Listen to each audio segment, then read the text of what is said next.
Saudi अरब की फौजी कुव्वत का मंजर ऐसा नहीं जैसा सिर्फ गिनती और साजो सामान के आदात बताते हैं।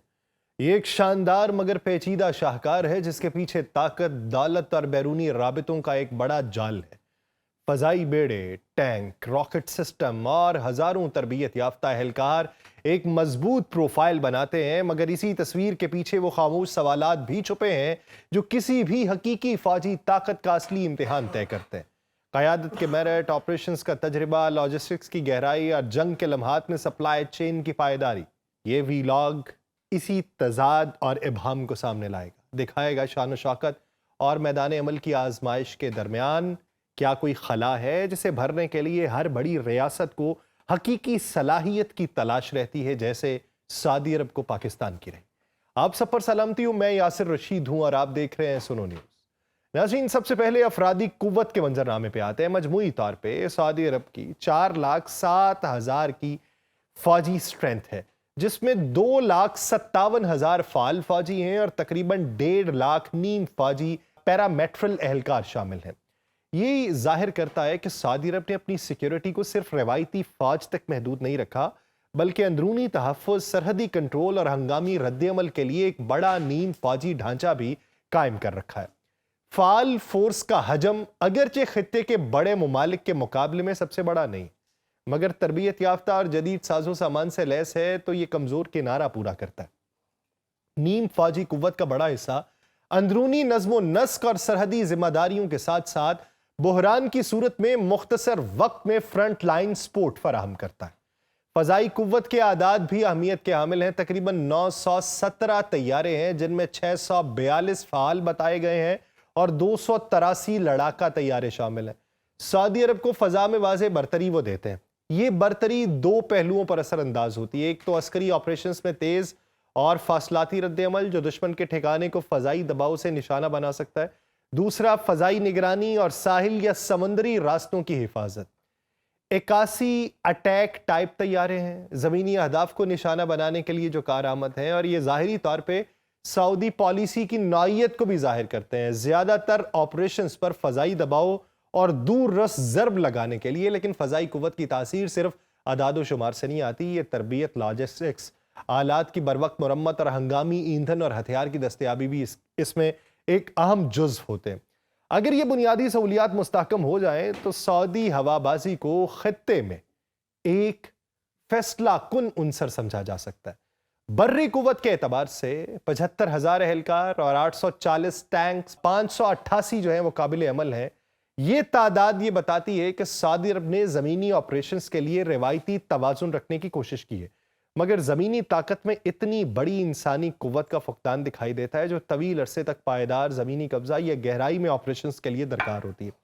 840 टैंक्स एक मुनासिब तादाद है, मगर अगर मुकाबले में कोई मुल्क मुकम्मल अस्करी अज़्म के साथ ज़मीनी जंग छेड़े तो ज़मीनी महाज पर पायदार नताइज हासिल करने के लिए मुसल्ला और तरबियती क्वालिटी और मखसूस ऑपरेशनल सलाहियतें लाजिम होती हैं।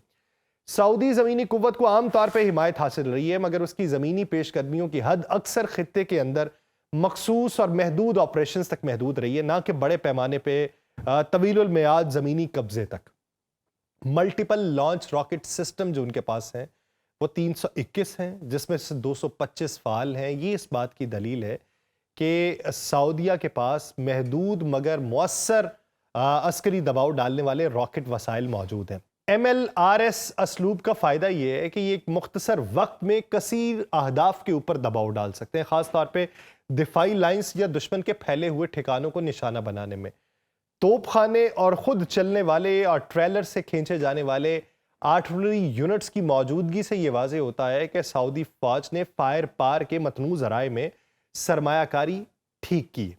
नेवी की कुव्वत के एदाद शुमार अगरचे मुकम्मल तौर पे तफसीलन नहीं दिए गए, मगर नेवी के भी 13,500 एहलकार हैं। हालांकि समंदर कोई नहीं लगता सऊदिया को। सऊदी बहरिया का जो असल किरदार है वो खलीज और बहरे अरब के अंदर बहरी महफूजियत, समुद्री रास्तों की हिफाजत और तेलो खाम माल की नकलो हमल के तहफ़्फ़ुज़ में मरकूज रहा है। इसका मतलब ये है कि बैलिस्टिक या क्रूज मिसाइल के जो ख़तरात हैं, ये सबमरीन के ख़तरात हैं और जहाज़ रानी पे जो मुमकिन ख़तरात हैं, उसके तनाजुर में इस बहरी कुव्वत को मज़ीद तौसी और जदीद कारी की ज़रूरत पड़ती रहती है। अब ताकत के अमली असरात और हुदूद पे गौर करते हैं।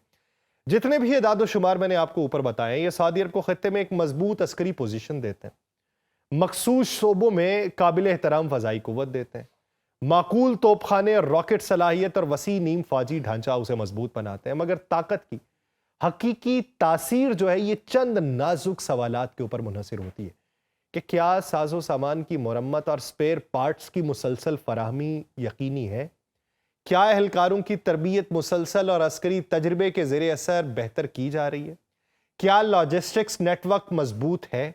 इन सवालात का मुस्बत जवाब अगर दस्तयाब हो तो ये आदाद हकीकी मानों में ताकत में तब्दील हो जाते हैं, ना हो तो दूसरी तरफ कमजोरियां वाजे होती हैं। एक तो इंसानी एतबार से फाल फौजी तकरीबन 2,57,000 है। ये एक बड़ा हिंसा तो है, मगर लीनियर जंग या तवील अरसे तक साथी अफवाज के बगैर बड़ी जमीनी पेशकदमी करने के लिए एक चैलेंज रहता है। दूसरी कमजोरी मुल्क की जोग्राफियाई हद है। सऊदी फोर्सेस को खित्ते में गहरे ऑपरेशंस के लिए बैरूनी सप्लाई लाइंस और इत्तहादी हिमायत की जरूरत पड़ती है।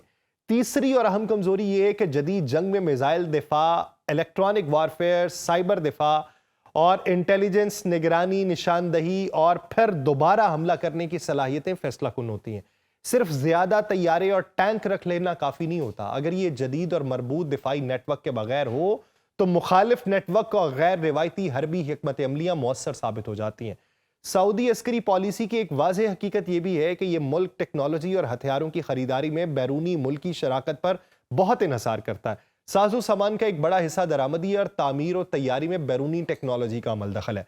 इसका मतलब यह है कि तवील मुद्दत लड़ाई, आलमी सतह पर महाज कशी में बैरूनी सर्द बाजारी पाबंदियां और सप्लाई चेन में खलल सऊदी सलाहियतें कमजोर कर सकते हैं। इसी तनासुर में सऊदी ताल्लुकात, खासतौर पर अमेरिका कुछ यूरोपीय ममालिक के साथ उसकी अस्करी अमली सलाहियत का जरूरी सतून है।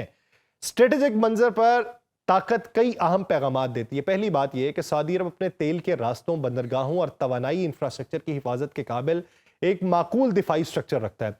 दूसरी बात यह है कि उसकी फजाई कुव्वत खित्ते में किसी भी फारी फजाई ऑपरेशन के काबिल उसको बनाती है और इसे किसी भी तरफ से मरकूज खतरात के खिलाफ मौसर रद्दअमल की गुंजाइश भी अता करती है। तीसरी बात यह कि सऊदीया के पास MLRS तोपखाने और मतवाजिन ज़मीनी सलाहियतें हैं जो उसे इलाकाई बहरानों में मफाहमत या जारहाना दबाव डालने के काबिल बनाती है। लेकिन वो ताकत इलाकाई लीडरशिप की सम तो इशारा करती है, मगर आलमी सतह पर पार प्रोजेक्शन के लिए मुकम्मल तौर पर खुद कफील करार नहीं दी जा सकती। और मेरे ख्याल में सऊदी अरब की फौजी सलाहियत का अंदाजा सिर्फ फहरिस्तों, तादाद और साजो सामान के स्टॉक से नहीं लगाया जा सकता। जब भी इस मामले पे मैं गौर करता हूं तो सबसे पहले यही बात जहन में आती है कि ताकत का हकीकी पैमाना वही है जो मैदान अमल में जाहिर हो, यानी कमांड एंड कंट्रोल की तासीर, एहलकारों की तरबियत, लॉजिस्टिक नेटवर्क की मजबूती, अंदरूनी ढांचे का मजबूत होना जो फौरी तौर पर ऑपरेशन को आगे बढ़ा सके। पैसे से हथियार खरीदे जा सकते हैं, मगर वो हथियार तब तक मौसर नहीं होते जब तक उन्हें चलाने वाले हाथ, उन्हें सही तौर पे मरबूत करने वाला दिमाग और उन्हें चलाने के लिए मुस्तकिल सप्लाई चेन मौजूद ना हो। इसलिए मेरी राय में सऊदी अस्करी कुव्वत का सबसे बड़ा खला क़यादत और मेरिट के उसूलों से मुतल्लिक था। अगर आला ओहदों पे जो तकर्रियां हैं वो मुख्तलिफ वजूहात की बुनियाद पर ना की जाती जो वहां पे मंजरनामा है, तो अमली मैदान में फैसले तेज रद्दअमल और दुरुस्त निशानदही जो है उससे हो पाते, ये चीजें मुतासर ना होती। जंग में गलत फैसले महंगे पड़ते हैं। एक नाकस कमांडर के पास मुकम्मल ऑपरेशन जो है ये रुस्वा हो सकता है। इसीलिए हकीकी ताकत का दारोमदार सिर्फ टैंक्स या तैयारों की तादाद पे नहीं, बल्कि उनके दुरुस्त इस्तेमाल, माकूल कमाल ढांचे और जे टू जे हम आहंगी के ऊपर होता है। मैंने ये भी महसूस किया है कि अमली तजर्बा किसी भी फौज के लिए वो असासा है जो खरीदी हुई जदीद टेक्नोलॉजी से कहीं ज्यादा पुरअसर होता है या अपना असर छोड़ता है। फजाई बमबारी या जदीद हथियारों की बरतरी अगरचे बड़ी चीज है, मगर तवील और हाइब्रिड तनाज़ात में जमीनी हकायक, मकामी पेचीदगी और इस्तकामत की जरूरत पड़ती है।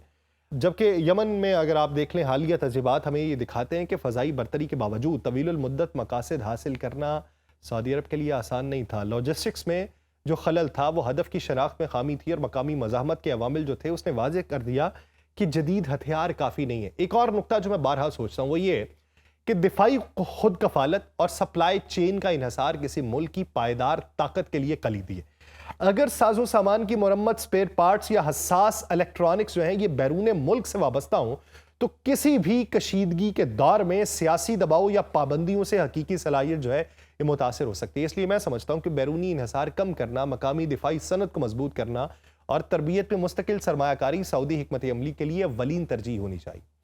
फौजी मॉडल का फ़र्क भी बहुत मानी रखता है। एक ऐसा मुल्क जिसमें शहरी जंगी खदमात का तजुर्बा, कौमी रजामंदी, अवामी शिरकत हो, वो सख्त वक्त में तेज़ी से मौसर रद्द-ए-अमल दे सकता है। जहाँ तक मैं देखता हूँ, सऊदी मॉडल ज़्यादा प्रोफेशनल और कॉन्ट्रैक्ट पर मबनी है। जब एक ऐसा कौमी मॉडल जहाँ नौजवान तबका दिफाई जिम्मेदारियों में खुद को फिट महसूस करे, तवील मुद्दत के तनाज़ात में बेहतर कारकर्दगी दिखाता हो, अगर सऊदी माशरा कौमी दिफा के लिए ज़्यादा शमूलियत के इम्कानात ज़ाहिर करता, तो उनकी पोजीशन बेहतर होती। इसके अलावा मैं ये भी राय रखता हूँ कि जदीद जंग का जो नेटवर्क है, उसमें इंटेलिजेंस, निगरानी, निशानदही, दुरुस्त कमांड कंट्रोल का मरबूत निज़ाम, ये फैसला को असर डालता है। बड़ी तादाद में तैयारे या टैंक मुफीद तब साबित होते हैं जब उन्हें एक मरबूत नेटवर्क, जदीद इलेक्ट्रॉनिक वार फॉर्मेट और तेज लॉजिस्टिक सपोर्ट्स मिले।